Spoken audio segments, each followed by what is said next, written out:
Here's what's happening in the city of Rockville. We'll show you how Rockville is honoring its public safety members, take a walk with the mayor and council, and meet a professional jazz musician who calls Rockville home. This is all the latest news in the city. This is Rock 11 Now. Hello, and welcome to the July edition of Rock 11 Now. I'm your host, Danny Bozzini. Rockville held its 26th annual Public Safety Awards banquet, recognizing members of the city and county fire and police departments for their outstanding service to the city. Since 1990, awards have been presented to 443 members of Rockville's public safety agencies and civilians, including 4 K-9 partners. Here's the story. Public safety officers risk their lives every day to protect their community.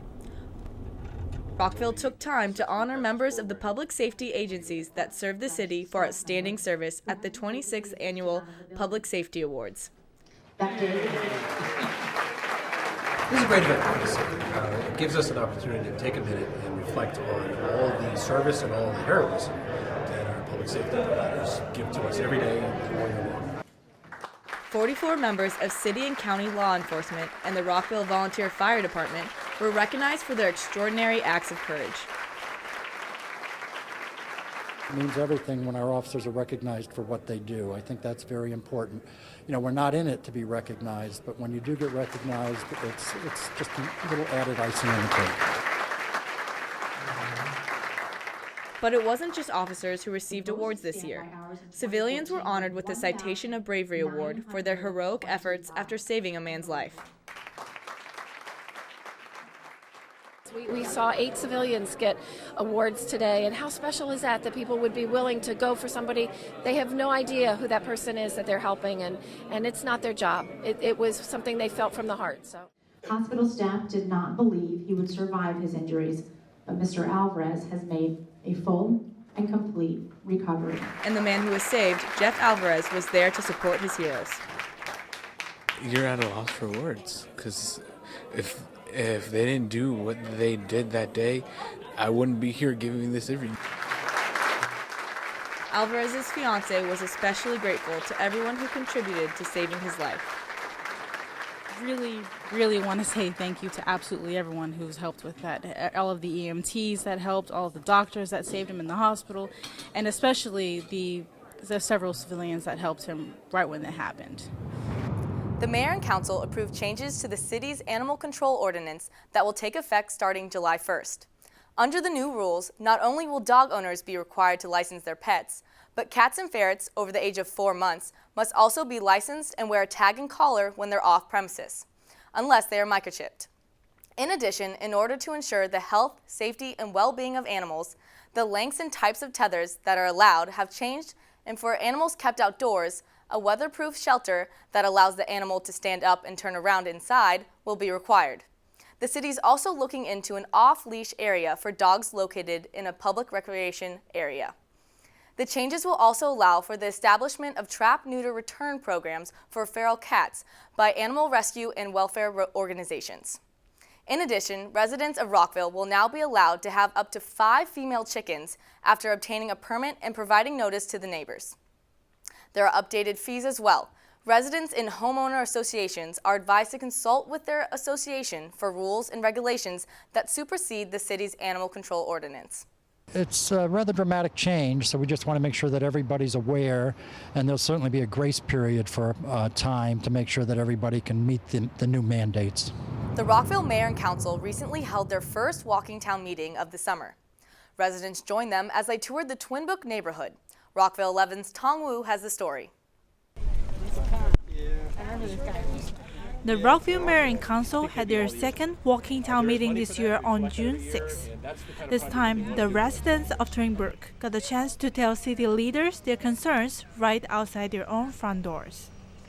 So I'm out here to learn, like many of my neighbors, what's happening and ask some questions and bring things to the attention of City Council and staff. And that's been great. We've been talking about sidewalks, traffic islands, the future of the library, the future of the Safeway, and lots of other issues that are really important to our neighborhood.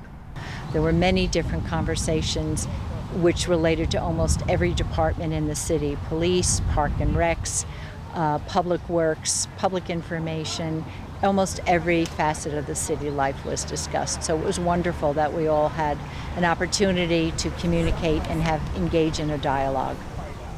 As a Rockville tradition, elected officials consider walking town meeting to be one of the most vital and positive ways to understand community concerns and to improve the city's response to those concerns. One of the best things this mayor and council has done is reinstate these walking town meetings. We're trying to get to as many neighborhoods throughout the city as we can. They're incredibly helpful. I think they invest the community, they get members of the community talking to each other about the issues in their neighborhood, but it really gives the mayor and council an unparalleled view of what those issues are. The casual environment makes it convenient for residents to participate in their local government. A lot of times we have people who come out at these events who haven't been involved previously with the city government, and I think it's a great opportunity to have an informal conversation and to hear what's really going on and what people's concerns are. And it helps to build a closer relationship and mutual trust between city government and community members.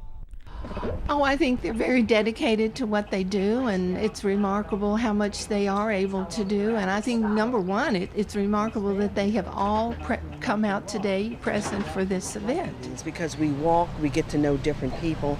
People will know us by name or by face on the television, but it's always good to know the person up close and personal. That's part of the transparency you try to have is to have a constant dialogue and not just wait for a meeting, but each and every day, each and every week, each and every month you talk with people.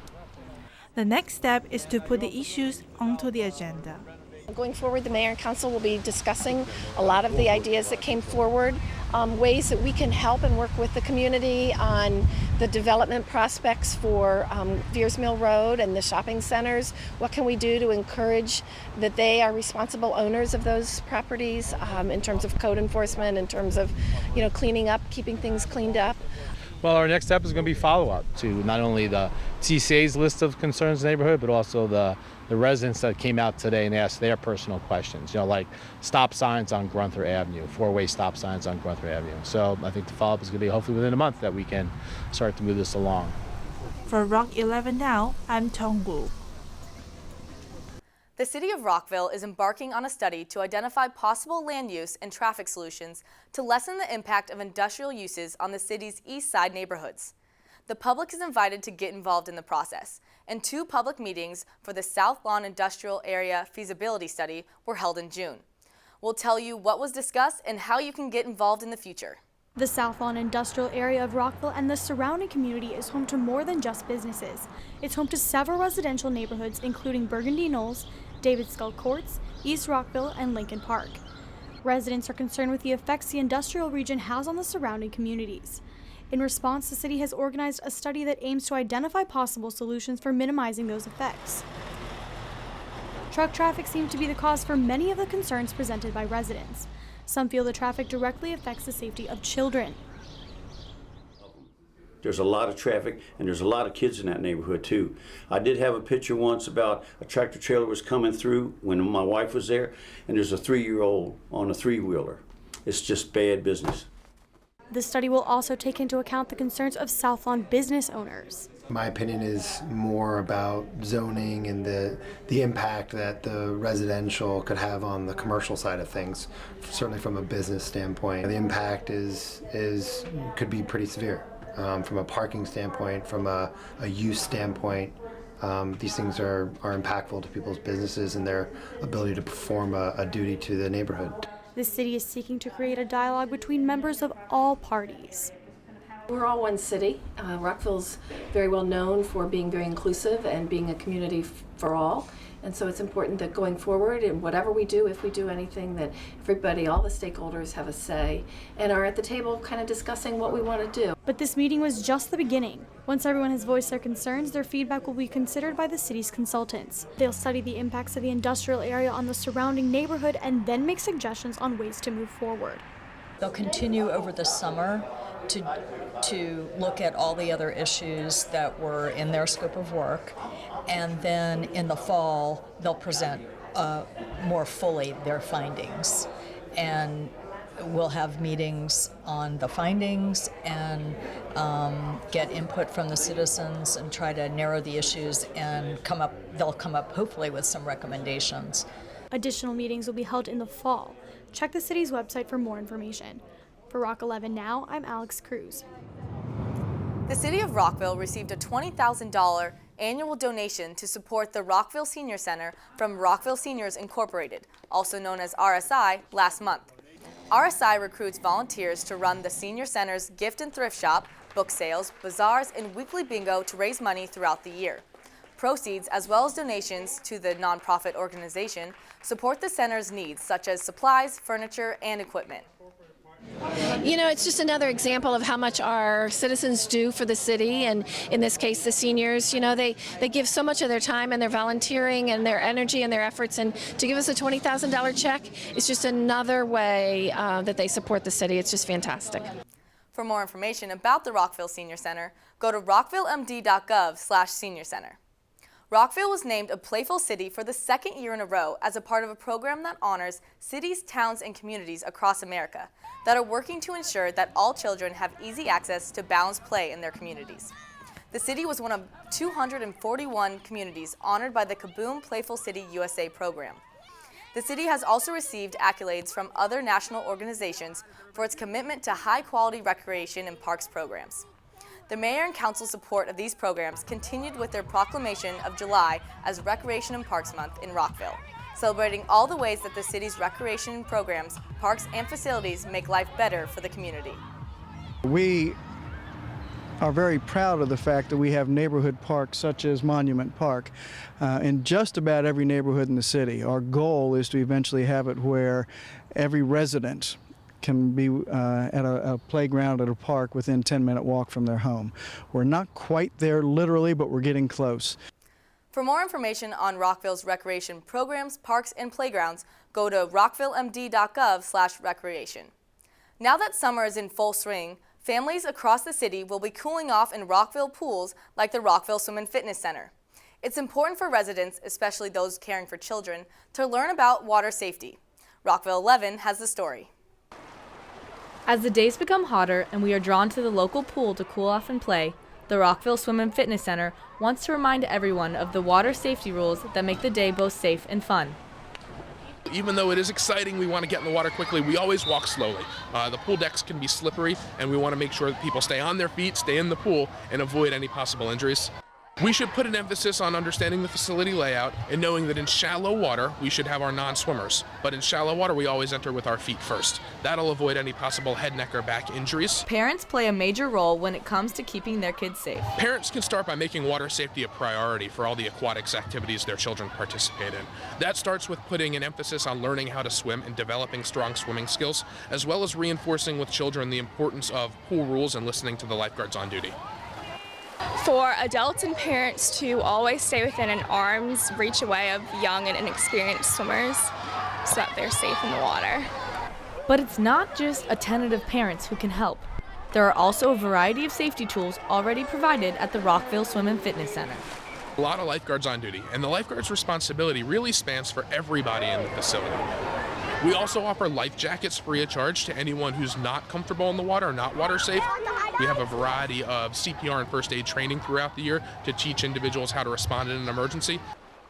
And for the kids playing in the pool, important to always swim with a buddy so that in case something happens to you or a friend, that someone always knows where you are and who you're supposed to be with.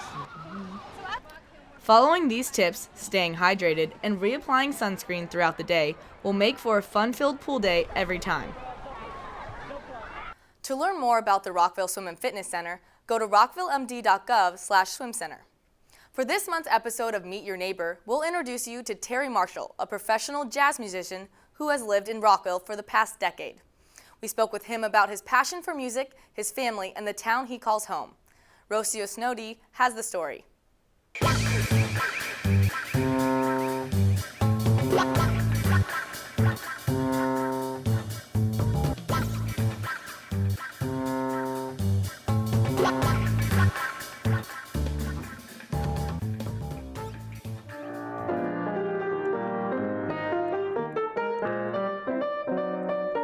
If you do what you love, you'll never work a day in your life. And I think we all have a thing that we feel comfortable doing. You get addicted to it, honestly. You really do get used to it. I start shaking if I'm not doing music, seriously. It's this type of passion that inspired Rockville's Terry Marshall to pursue a career in music, but it was the hard work and dedication that made it all happen. And I went in and I told the counselor that I wanted to go into music. The counselor told me that that was a bad idea. You know, that I was just dreaming, et cetera, et cetera, et cetera, and I needed to pick something else. So. And I went to Morgan State University in Baltimore as a speech communications major. Most of the way through the program, I was a Dean's List student at the time. I realized that I was cutting speech communications classes to practice piano, and that I didn't want to do that. I think that everybody has a calling, and I think that when you're very young, you don't really realize what that means. I think it's probably your teens or something like that that you really realize it. And music was that way for me. I think with music, the thing is, if you are able to and willing to do the work part of it, if you're willing to practice, if you're willing to learn your instrument, if you're willing to deal with the different aspects of the music business, then that's the thing that calls you. As a young man, I flat out love music. While traditional challenges in the music industry, such as recording, distribution, and promotions have now been made easier to carry out through new technology, for exceptional musicians like Terry, more convenient does not always equal better. My CD is self-released. I would love to find a label, but that's so different nowadays. It's so hard. If you want to record a CD today in your living room, and never leave your house, you could record it today in your house and have it available for marketing tomorrow morning. Distribution. These are all things that 10, 15 years ago, you had to have another entity to do those things for you. When I got offers from labels about my CD, I could do better than all of that stuff. What they were saying, well, we would charge you this much per CD and all of that stuff. And then you go online and you look at iTunes and all of those types of things, you can just register it for iTunes and all that type of stuff. So all of that has changed an awful lot. And what a deal would be and what people would do for you is just very different. And so that's why you get a lot more independent artists, because you can. And eventually there's going to be an entity that combines all those things and can let me just play the piano. Terry's inspirations to write his pieces come from his travels, love of other musicians and sounds, and perhaps the most important, his family. So much so that one of his favorite pieces is the song he wrote for his daughter, Teresa. That's my favorite to play because it's, the melody just works so well. It just works out. It's very unique because it's a samba in 3/4 time. And samba is normally, it's a Brazilian dance rhythm, so it's normally in 4/4 time. And it just gives you a real exciting way to play jazz in 3. While his musical journey became more stable, Terry needed a place to call home and came to Rockville 10 years ago and never looked back. Since I've been here, I love the schools. My daughter's at Bell Elementary, and I feel like everything, I feel safe here, I feel comfortable. You talk about the recreation center, the city services are really, really good. I really enjoy the conveniences, I really enjoy everything about the city. It's a really nice place to live, and I feel very, very comfortable here. For Rock 11 Now, I'm Rocio Snowdy. All right. All right. Celebrate safety right here in the city of Rockville. Rockville families are invited to an evening of community togetherness on Tuesday, August 4th for the Rockville City Police Department's National Night Out. As a symbol of promoting anti-crime and anti-drug awareness, residents are invited to turn on outdoor lights as a part of the traditional display of front porch vigils, sending the message to criminals that neighborhoods are fighting back against crime. Neighborhoods will host their own block party with cookouts, moon bounces, giveaways, carnival games, prizes, and a chance to spend some time with neighbors. McGruff the Crime Dog will stop by some of the scheduled block parties, along with the Rockville Mayor and Council, City of Rockville police officers, and members of the Montgomery County State's Attorney's Office. But it's really going out to meet your neighbors, to have a little party, festivity, to get to know one another, for the police and public safety people to come out to your community and answer any questions you may have. And so it's really to show us support for that we are communities, we're doing this together, and it's an important thing to do. To register a block party or to find out more, contact Corporal Ken Matney at 240-314-8922 or kmatney@rockvillemd.gov. That's all the time we have for this month's edition of Rock 11 Now. I'm your host, Danny Bozzini. Be sure to like us on Facebook, follow us on Twitter at Rockville11, and subscribe to our YouTube channel for exclusive web content. On behalf of the entire team here at Rockville 11, thanks for watching.